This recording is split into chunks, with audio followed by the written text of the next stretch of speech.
Brilliance Audio. They Said They Wanted Revolution, a memoir of my parents. By Neda Toloui-Semnani, performed by the author. It was Friday at the end of May, the dying days of spring 2020.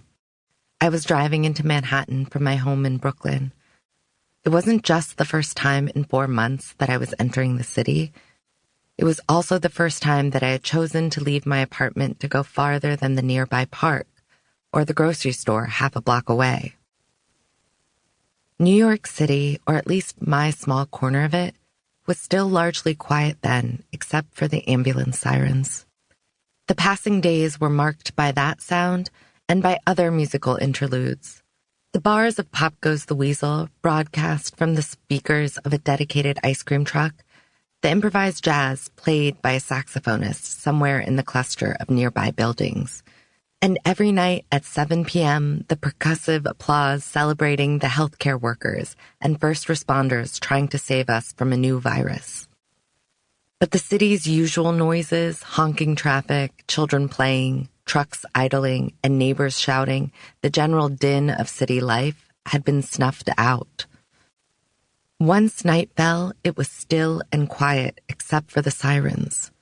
We were in the 3rd month of lockdown, and many who had remained in New York City, which was then the epicenter of this new pandemic, hadn't survived April. Those of us who had made it through were grieving and worried about what the summer would hold.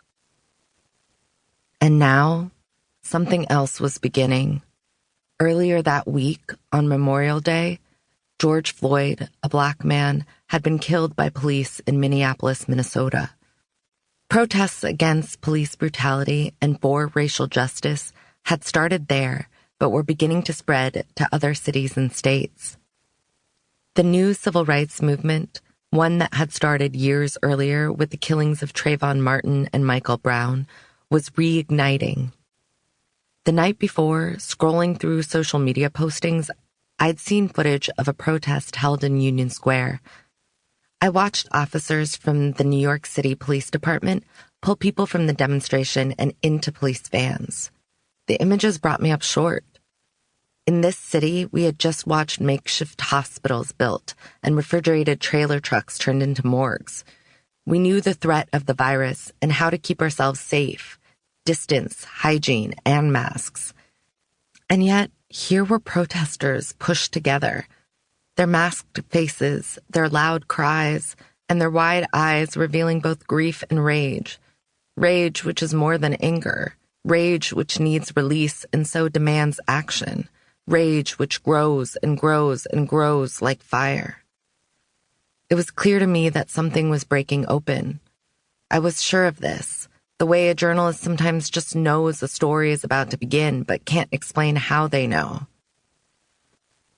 The next day, with my reporter's notebook in hand, I arrived at Union Square and walked to the steps overlooking 14th Street.